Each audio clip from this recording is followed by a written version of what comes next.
this one is just going to be a quick video tribute to LeBron James. Happy 40th birthday, my king. Happy 40th birthday, my GOAT. Shout out to Hicko. Subscribe to his channel. He made a video titled LeBron James's best play from every season of his career. And to celebrate him turning 40, you know, we broke out the Bron Henny. We broke out the Bron Henny. All right. I got that Bron in me. And we're going to watch this. And, man, I'm just going to rant about me as a fan and how I came across LeBron James, bro. This is going to be a major glaze session, but my GOAT deserves nothing less. Nothing less. Let's roll some of this footage. James! Let's go. Let's go. Oh, yeah. Tiago Splitter, bruh. Fuck out of here. Oh, I was in New York City when I was watching that one. Oh, Lahady tastes so good. This is his rookie year, bro. Oh my goodness, bro.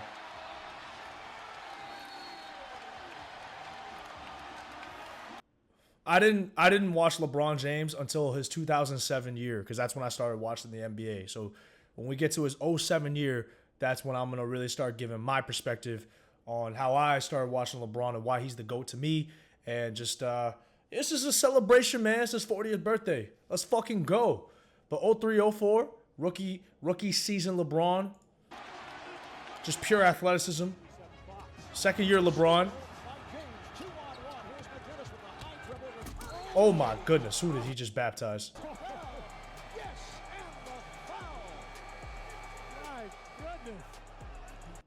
Oh, is that Damon Jones? I think Damon Jones ended up being an assistant coach for Cleveland back when LeBron was there the second time. I think they're actually good friends now, but my goodness. You could see that one coming a mile away, Marv.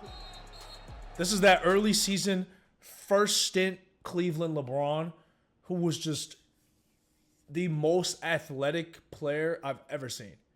Overall player, just most athletic overall player I've ever seen. 6'8", 6'9", strong, and he didn't look like a real person. He literally looked like a creative player, superhero when he was on the court. So this is his third year. I think this is the first year. Yep, the first year his team goes to playoffs. So in year 3, LeBron came in the league at 18 years old. I still wasn't watching the NBA during this year, but he came in the league at 18 years old, and by the time he was 21, he finally leads his team to the playoffs. And no offense, Cavs fans, you know, there's a trash organization historically, right? So LeBron came in, led his team to the playoffs, first round against the Wizards, and look at this, hits the game winner. First game winner, right, in the playoffs. For the win. Goes baseline. This is that Gilbert Arenas team. Was Karan on this team? 21 years old, man. Game winner. Game-winning layup in the playoffs. In his first ever playoffs. GOAT shit. Have won it. You can book this one to the Cavaliers. LeBron James with Finished the game with 45 points, 14 of 23. He's literally been incredible since day one. Day one. Oh, I'm going to shed a tear. baseline and got it to fall for the Cavalier win. Okay, here's when I started watching the NBA. And obviously I was a fan of Kobe. I was a fan of LeBron. I loved all the stars. I was a kid watching the NBA. And I'm born in Columbus, Ohio. So that was the only reason why I started watching LeBron, because he's from Ohio. But I've never lived in Ohio. I lived in Boston my entire life. But I just loved LeBron because I was born in Ohio. He was born in Ohio. I was a kid. So that was my reasoning. And I remember this was the first series I watched where I was conscious, I was aware, and what he did to Detroit was should be banned from the internet. Hamilton felt he had to get size on it. Oh, LeBron James drills it from downtown for the Cavaliers to This one isn't going to be a single play. I know this video is titled LeBron James' best play from every season of his career, but this really is just going to be an entire moment because this is a game where he scored 25 straight against a Pistons team that won a championship a few seasons before. There's no reason why he should have been doing that. He was 22 years old at this point. 22. No other co-stars on his fucking team. He had Boobie Gibson. That's either Drew Gooden? Is that Donyell Marshall? Like, come on, man. I know these guys, but come on, man.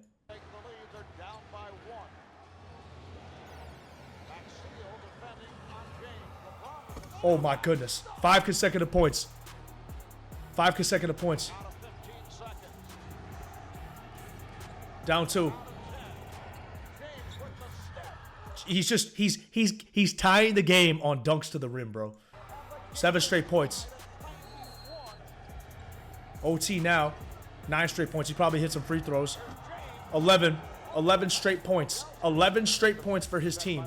14 straight points. He's probably hit another few free throws, I'm guessing. Because if it was a three-pointer, they would have showed that shit. Chauncey's on him. That's a severe mismatch. Double team, severe mismatch regardless. Oh my God, no! 16 straight points. I was watching this shit going crazy. I didn't even know what I was watching at that point. Double OT. Who's on him? Tayshaun? Yeah, right. Fade away. Let's go. Step back. I don't care. 18 points.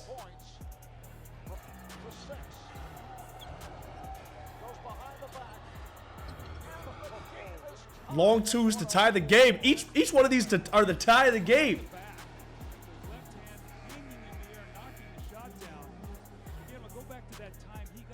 Oh, look at it. Look at this guy's reaction.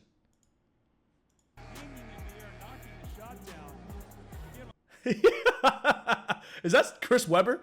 That's Chris Webber. Look at the reaction. Look at all of their faces. At this point, the 22-year-old phenom from Akron, Ohio, has scored 20 straight points. This dude's just like, what the fuck is going on right now? Happy birthday, GOAT.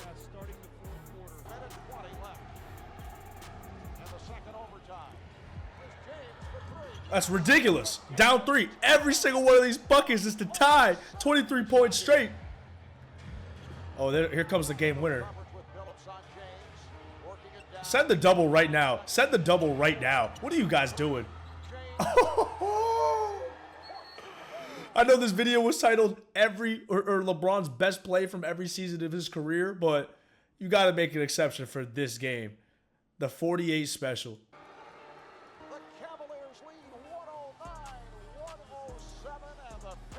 Fucking Mike Brown. Mike Brown's like, you saved my ass. Yeah, all right. So that was my first season watching the NBA, and I only started watching it in the playoffs in the summertime. So I was brand new to the league, and the Cavs obviously ended up going to the finals that year, and they lost to a loaded Spurs team in their prime.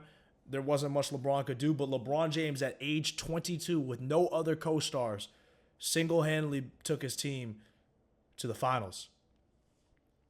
Unbelievable, man. Unbelievable.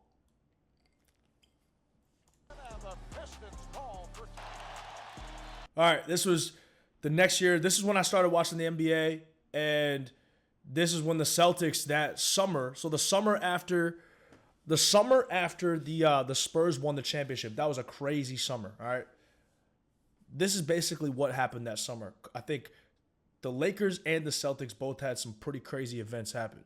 The Celtics that summer ended up trading all of their guys, right? Because I think they kept young Rondo. They had Pierce. They traded, I think, Wally Zerbiak, Allen Ray, Al Jefferson. It was bullshit. They traded a bunch of just like Al Jefferson was pretty solid, but they traded a bunch of dudes for KG. Okay, and I think I try to think. I think they signed Ray Allen first. I think they first got Ray Allen in free agency or something. I'm maybe misremembering. But then after they got Ray Allen, everyone's like, okay, Boston's looking okay. Because I think Boston finished that year. They didn't make the playoffs during the 2006-2007 season. I think their last regular season game was against the Magic. I remember, because I live in Boston, so I remember seeing it was Pierce versus Turkoglu. I fucking hated Turkoglu. And Pierce actually beat Turkoglu in the head-to-head. They won. And I remember seeing a young 6'1" guard dunking the basketball off vert who was named Rajon Rondo. And I was like, who the fuck is that? He just dunked that shit off vert?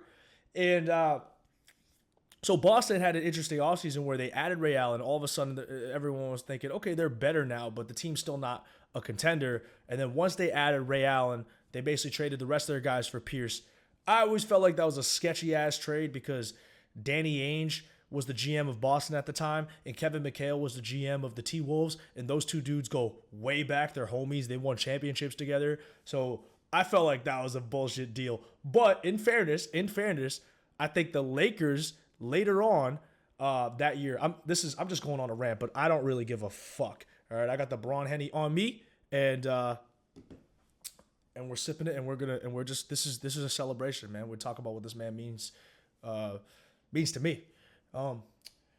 So that same summer, right, when Boston's making all these moves, Kobe has had enough of the Lakers. So Kobe at that time, I think the Lakers had Lamar Odom, they had like Smush Parker, and Kobe fucking hated Smush Parker. And then they had Andrew Bynum, who at that time, I think he got drafted out of high school. He was 17 or something, right? He might have been at that time 21. I'm forgetting, but he was a super raw, talented, but raw young player. Kobe was sick of him, and Kobe at that time wanted out. So I think it was the Clippers or the Chicago Bulls that were mentioned as the names of the teams that Kobe might go to. And so that's happening, and Kobe was caught in a parking lot, right? I think it was like Orange County or something, where some fan was just like, Kobe, what's going on? And Kobe just let it all out on the camera phone. This was when we had like flip phone camera phones, not iPhones. And Kobe just goes, I think Kobe said, trade Andrew Bynum, like get him the fuck out of here, all these things. Basically, Kobe wanted out of the Lakers. But then as the season started, as the 07-08 season started, the Lakers made a crazy trade where they traded the pick that ended up becoming Marc Gasol, who was a really good player, for his brother, Pau Gasol. And I think at that time, that was also a type of deal where I forget who the GM of the Grizzlies were. Was it Jerry West? I don't know. I might be forgetting, but it was also kind of like one of those, all right, we'll just, we know each other type of thing. Just give us Pau Gasol. So the Lakers made a major upgrade during the season, and then the Celtics made huge upgrades during that summer. But the bottom line was the two best teams in the league that year were the Celtics and the Lakers. And all of a sudden, Cleveland, which was getting carried to 60-win seasons just because of how good LeBron was no longer as good as the Celtics. And they lost, I think they lost that series in 7 to the Celtics, but LeBron was fighting for his life against this Celtics team, man. They were loaded. Barnett comes out on LeBron. Now they switch, and here's Pierce again. A Smith screen. Posey will defend. Oh! LeBron James with no regard for human life. Kevin Harlan, you're the fucking GOAT for that call. I remember watching this dunk. What a call, bro. Kevin Harlan, man. This is just talent. In this moment, to make that call. A Smith screen. Posey will defend. Oh! LeBron James with Yeah! no regard for human life has given the Cavaliers their biggest lead tonight. A wind-up tomahawk. Like, not just a back to, like, he winds it up to the side. He has not been able to get in the lane, but What the fuck? This is against KG. Okay, all right, so we all know how that season ends. Now I'm cognizant. I'm watching the NBA. I'm keeping track of what's going on. So now I can start talking to what's going on. All right, 08-09, the Lakers, or I said the Lakers. The Cavs had a great record, okay? But they still just weren't that talented. Look at who's on the floor with them right now. You got Mo Williams, who was solid, but Mo Williams, I think he made one All-Star team, but he's if he's your number 2, you're not winning a championship. You got Ilgauskas, who had so many foot surgeries that he had to wear different size shoes. Like, that's how fucking hurt this guy was. He was good, but he was too big, and he had foot injuries his entire career. Then you have, I think this might be Delonte West or Anthony Parker. I forget who this was, but or no, this is Delonte West, and then I don't know who that is. That might be Anthony Parker.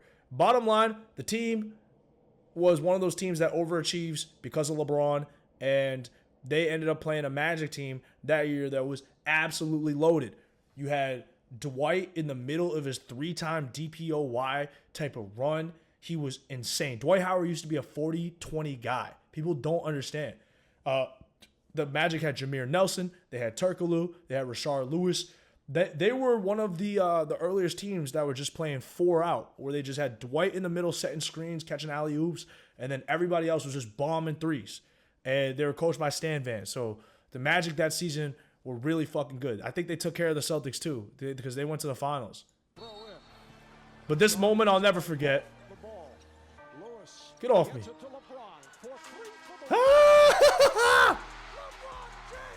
Bittersweet, because I know how that series ended, but phenomenal moment, man.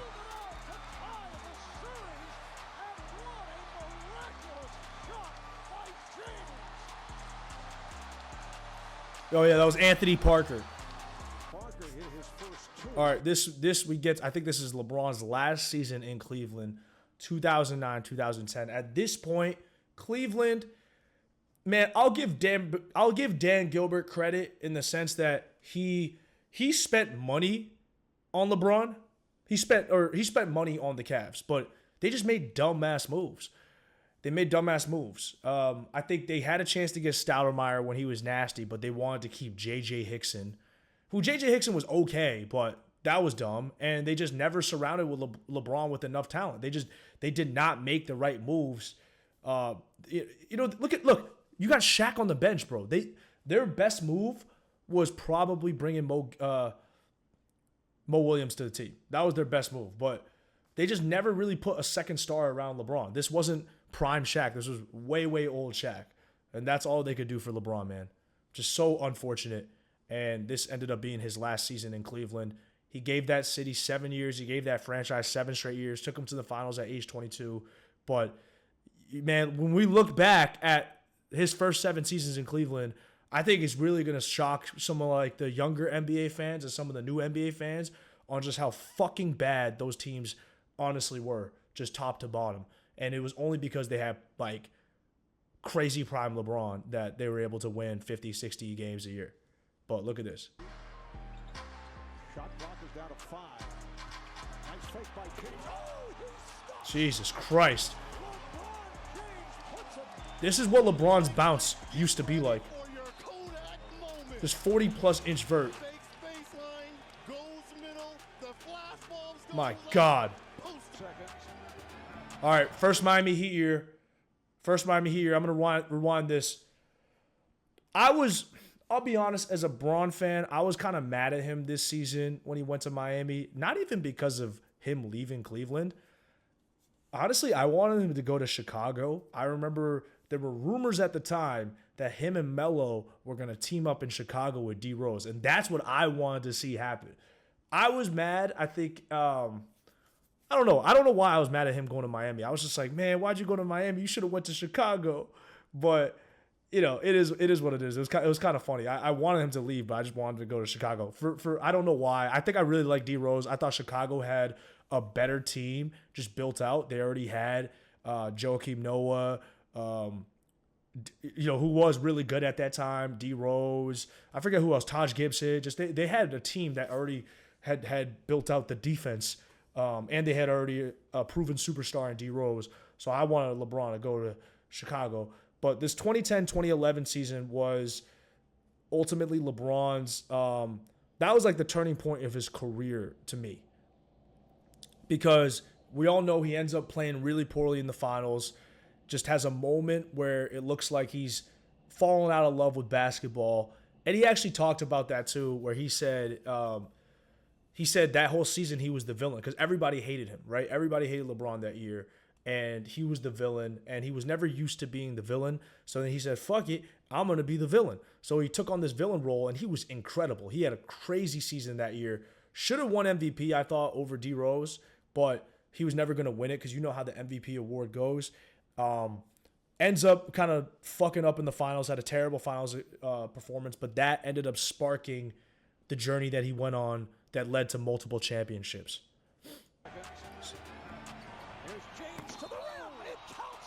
But Miami LeBron was that perfect combination where his game started evolving, where all of a sudden now he wasn't just athletic. I mean, LeBron always had crazy IQ. He was always an elite passer from day one coming into the league. But then Miami LeBron just added this new polish, right? Just the passes he was making was different. How he was controlling the game was even better than what he did before. And he still had the crazy athleticism.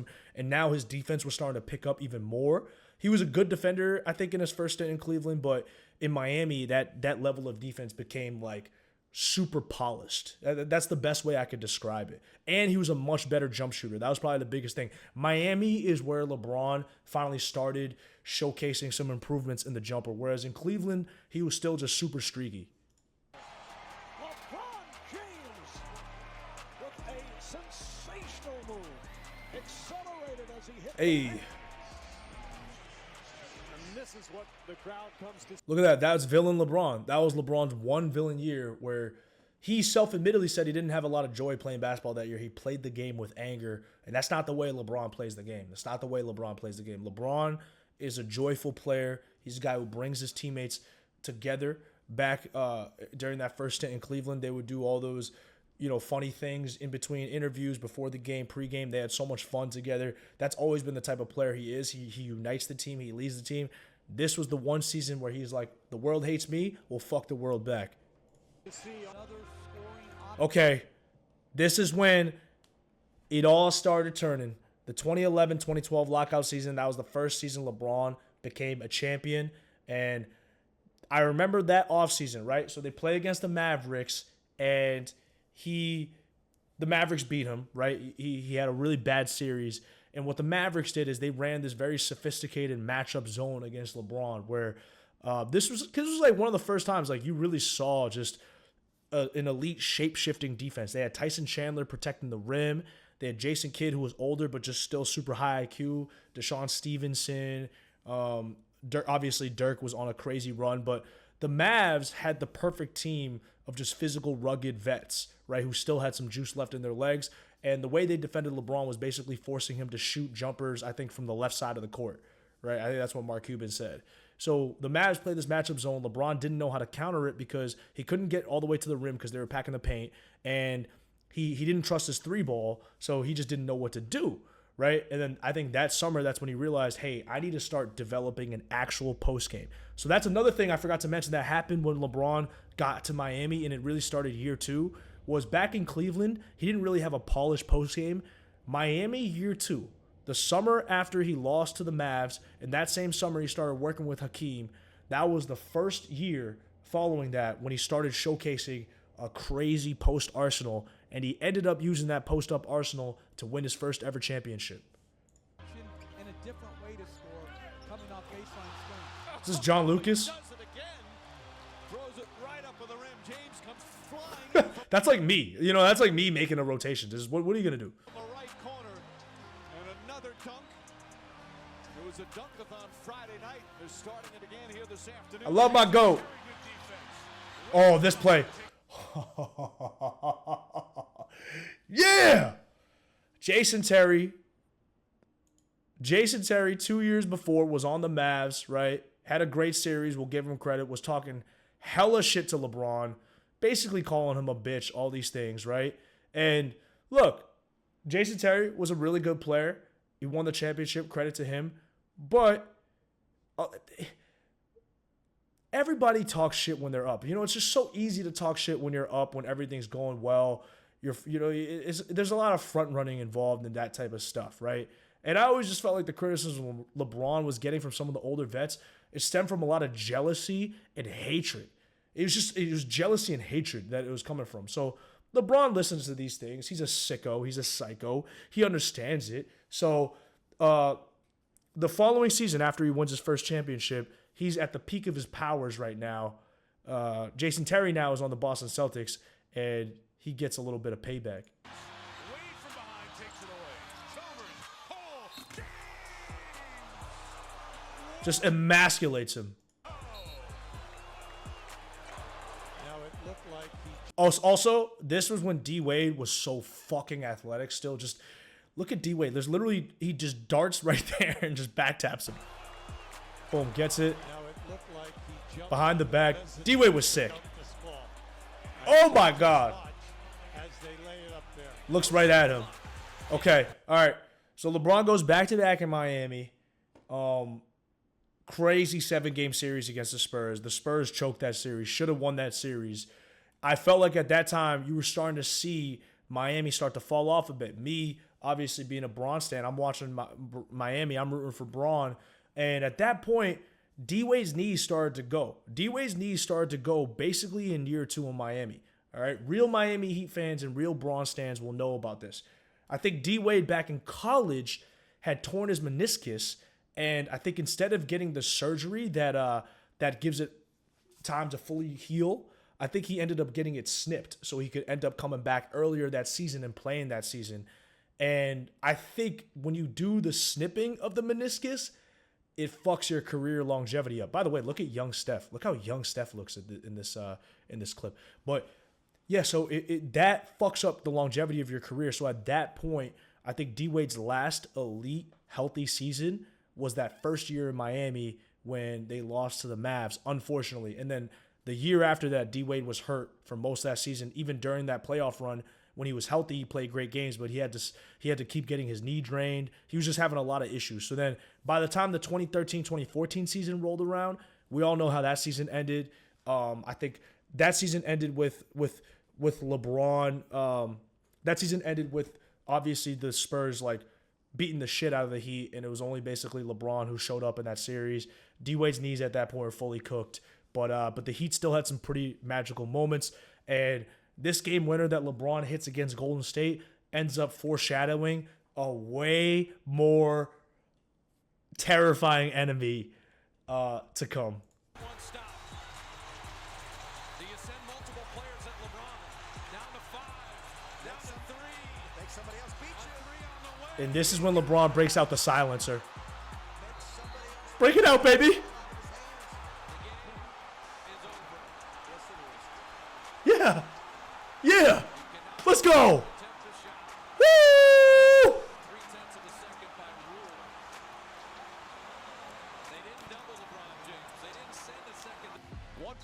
All right. Oh, now we enter into Cleveland Part 2 era of LeBron James's career. Cleveland Part 2 era. And this, I remember at that time when LeBron was coming back to Cleveland, I had a blog website that no one read. It was called Hoop News. And I wrote the Cavaliers should not trade Andrew Wiggins, because the Cavaliers had Andrew Wiggins at that time. He was the number 1 pick. And they already had Kyrie, who was already nasty. They had Anthony Bennett, who was a bust. But they had Andrew Wiggins and they had Dion Waiters. They had some talent, right? After seeing what the Spurs did to the Heat and seeing how important having a young Kawhi was to the Spurs, and just seeing how the Heat got very old very quickly, I was scarred. I just remember thinking, I want the youth and the athleticism. Nothing against Kevin Love. I just felt like, how is he going to guard the perimeter? I saw the Spurs play this movement style basketball where if you were a step slow, you just got cooked. So I wanted the young athlete.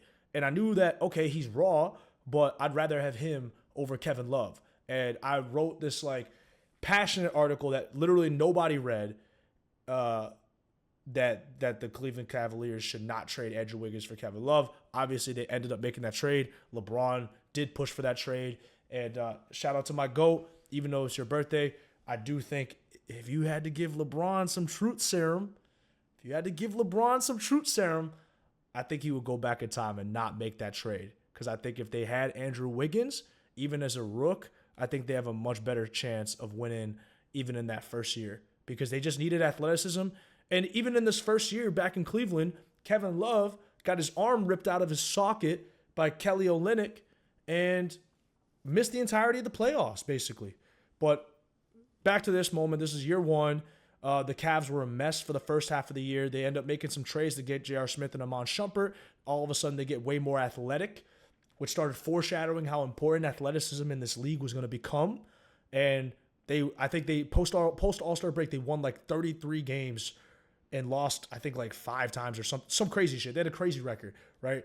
But they're having some trouble. in the semis against the D Rose Bulls, and I think Jimmy Butler was on this team too. Yep, there's JB and there's Joakim. And at this point, they don't have Kevin Love for this series, so they're having some trouble with the Bulls. And the Cavs at this time had a first-year coach who was very arrogant. He was a smart guy, David Blatt, but he was just very, very arrogant. You know, he didn't want to accept that he was a rookie coach. He kept saying things like, I'm not a rookie. I've coached in Israel and Tel Aviv and shit. It's just like, sorry, man. Nobody gives a fuck about that. Doesn't mean you don't have ball knowledge, but coaching in the NBA is a different monster. And if your team is shouting you out as a rookie coach, just take the shout-outs, man. Just, you're a rookie coach. Accept it. You know, you could be a 45-year-old rookie. You know, rookies can be any age, bro. Rookie just means first year in the league. So David Blatt tried to draw up the play for Kyrie. LeBron hated David Blatt. I think a bunch of the Cavs didn't really like David Blatt. And LeBron's like, fuck that. Draw this play up for me. And he proves himself right. James for the win. It's gone. Let's go. Stuns the Chicago Bulls, and the series is tied at 2 games apiece. They lose this game, they lose that series because they go down 3-1. This game shifted the entire tenor of that series, ties the series up. Okay. Oh my God, this is the year. Oh my God, this was still the single best game I've ever watched. We know how this goes. 2-on-1 fast break. In this type of game, in this type of situation, Iguodala hits this layup, there's a good chance the Warriors win this game and they win the championship. And I remember this is when they debuted the sleeve jerseys, and LeBron had ripped his because they were just too tight. In real time, I thought that was a goaltend. I thought they were going to call goaltend. LeBron James with the rejection. My fucking God. Wow. His third block of the game. Third block of the game. Half remaining. But again, get into The lead. I got to sneeze real quick. Actually, no, I think I'm good. All right. Now, the next year, excuse me. All right. So, the next year, you get the 16-17 Cavs. Crazy offense. Defense fell off a bit, but the Warriors, we know they added Kevin Durant, so what were you going to do? The Warriors obviously won the championship, but you still had some really cool moments during this season. Is 3. Love. LeBron. And Bang. Now, hey, listen. Real Bron stands and Cleveland Cavaliers fans will know the Cavs actually ended up losing this game because I think LeBron ended up missing some free throws, or I think he went 1 for 2 or something in OT. But, you know, Bron's not the best free throw shooter. It is what it is. It is what it is, all right? Happy birthday, my GOAT. Still had an incredible highlight moment. This was a crazy Wizards team. They had Otto Porter, Kelly Oubre, I think it was Brad Beal, John Wall, Gortat. I think that's Brad Beal's wife. Wow. I told you, Kevin, you got to guard that man. He just hit 3 3-pointers earlier in the game. that looked like Christian Laettner. This right here, this right here. Look at this freeze frame. This form right here, me and my boy a few years back during COVID, we dropped about $9,000 on a PSA 10 LeBron James Topps rookie card, and the picture on the rookie card basically shows this same exact form, like just the classic LeBron form. And how crazy is it that was from the 03 season? So 13, 14 years later, you basically recreate that same type of form. Insane. Insane. Looked like Christian Laettner. I had to say that. Sexy as fuck. Happy birthday, GOAT. Okay, 17-18 season. You could have picked several plays from this season because you had the game winner against the Raptors as well. But I will say, if he doesn't hit this and Indiana wins this game, Cavs probably lose that series, right? So this is the year where Kyrie demanded a trade to go to Boston, which I never understood. I think Kyrie was just... There was some shit going on with him and Bron, and I think it was pretty one-sided, to be honest. And Kyrie ended up not liking his situation in Boston. These two have made up since, but yeah, the season was devastated from the beginning. They added D-Wade, who was old at that time, and then they ended up trading D-Wade back to Miami pretty early in the season because it just wasn't working out at that point.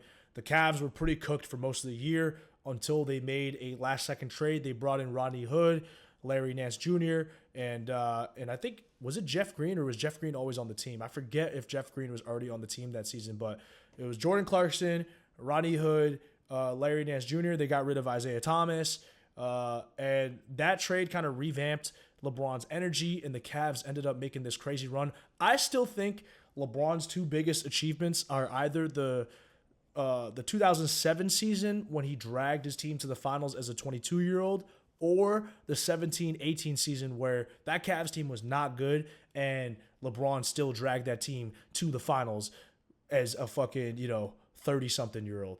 Just crazy. But look at this. James, 2 seconds, 1 second for the win. Bang. Another game winner in the playoffs. Looks very similar to the Orlando game winner from 2009. That's a winner in Cleveland. This guy is shown. Okay. Oh, I remember watching this. Oh, my God, I remember watching this. This was so sick. This was LeBron's first year in LA, right? LeBron and the young Lakers core, and then Rajon Rondo. It was the most random fucking pairing of guys. But the Lakers ended up losing this game to Portland, but LeBron gets the crowd going early on. Start of an era, man. Back-to-back steals, I think. Or no, Dame gets a dunk. And then Blazers don't run back in transition. And LeBron gets another dunk. That was such an electric start to that season. I loved that Lakers team until the entire team got hurt. Bron got hurt. Lonzo Ball got hurt. B.I. got hurt. Josh Hart got hurt. Kuz got hurt. Everybody got hurt that year. Okay, this is the championship year. Grabbed Anthony Davis.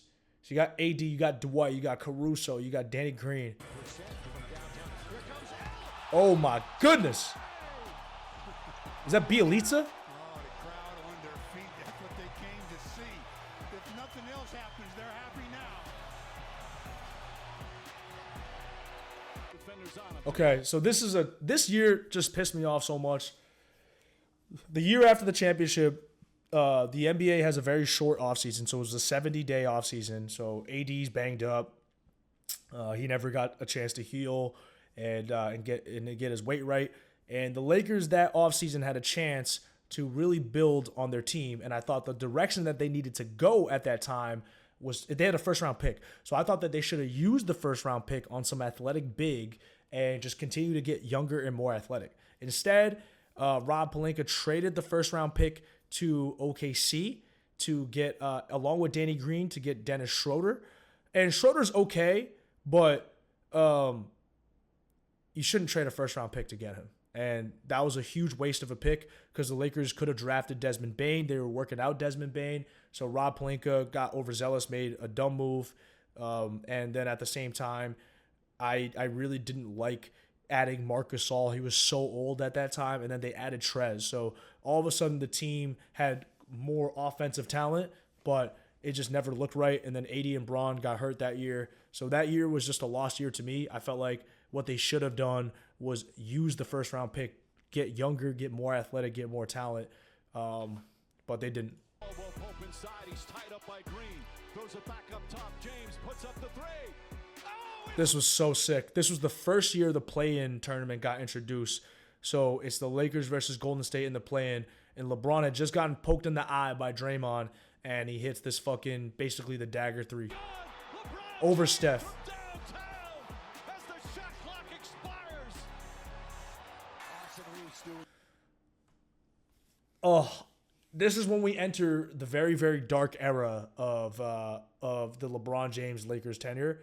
This was single-handedly the worst season I've ever had to support LeBron James through. Easily. Literally not even close. You look back at his career, the early seasons in Cleveland, I was too young to watch some of the super early ones. And then some of the later ones, you still have the fact that, look, LeBron's young and in his prime, right? Then the Miami seasons were ultimately a resounding success. You go to the finals all 4 years. You win 2 out of 4 championships. That's a success. The Cleveland Cavalier years, you go to the finals, I think, 4 years again in a row. Oh my God, he's so fucking good. You go 4 years again in a row. Obviously, it didn't end well with Kyrie leaving, but still, you go to the finals every year. You go to the Lakers.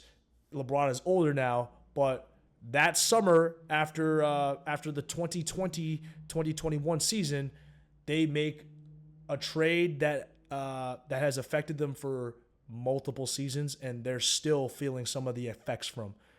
And this is a trade that some believe has permanently closed the LeBron James, Anthony Davis championship window. I disagree. I still think they could win a championship, but it definitely made it extremely difficult for them to win a championship. But the trade that they made was sending a first-round pick, Kyle Kuzma, KCP, to Washington for Russell Westbrook. This was the worst season of basketball I've ever had to watch as a LeBron James fan. The one saving grace that year was this undrafted player, Austin Reeves. The team was so fucking bad that he ended up getting minutes. They needed him to play because the team was that bad, and he started popping off. But this year sucked. They also lost Caruso. They just let him walk in free agency. Just terrible all around. But LeBron gets the nice poster on his former teammate, K-Love. Okay, this year was fun. This year was the following year. They end up, and this is before the trade. I think this is before they make the trade, but they end up trading Russ at the deadline for, they end up sending a first-round pick along with Russ, and they get D'Angelo Russell, Malik Beasley, they get Mo Bamba, they got Jared Vanderbilt, and then earlier they traded for Rui I think they sent 2 seconds for Rui, so they revamped the team, they make a run to the Western Conference Finals. I felt like if Darvin Ham was a better coach, they had a chance to beat Denver. I know they got swept, but that series was close. I think that series was decided by a total of 20-something points, and I think, I hate Darvin Ham, so it is what it is. But it was a nice run. It was very cool. It was a lovely bounce-back season after a horrendous season before. Gary just did not see Schroeder coming up from behind. I think LeBron was 37, 38 at this point. He was like 38. And he's still catching double clutch alley-oops. And this was last season. I think, was this the game where LeBron basically went off and ended the Clippers, the Clippers curse, where they were just beating LA 8-9 games in a row, and I think LeBron ended up scoring like 26 points. He went on a crazy run.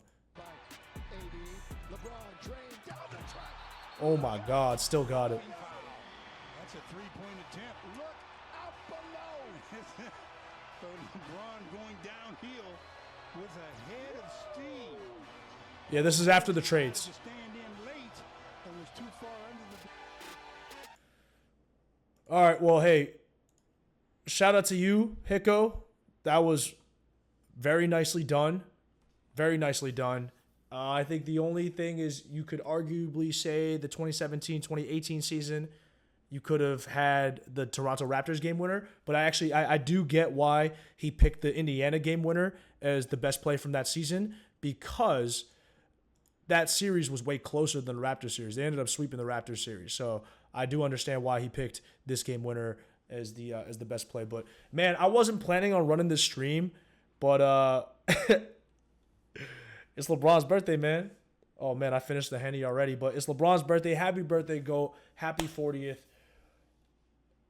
You've been such an important part of my life, just as a sports fan, and it's been so cool following your journey. I really hope you get number 5. I think you got another 5 years left easily. Don't retire. Please don't retire. Just don't retire, man. You can still do it. Retirement sucks. Retirement is boring as fuck. You're still getting buckets on everybody in the league. Just continue to get buckets, man. You never know. That window just might open up again. With that being said, man, happy birthday, my GOAT. Go snag yourself some LeBron James Hennessy. It's very, very good. I'm keeping this. I'm keeping this unopened, baby. I'm sleeping with this at night. But yeah, appreciate any of you sickos who actually watched this video. I'll catch y'all later.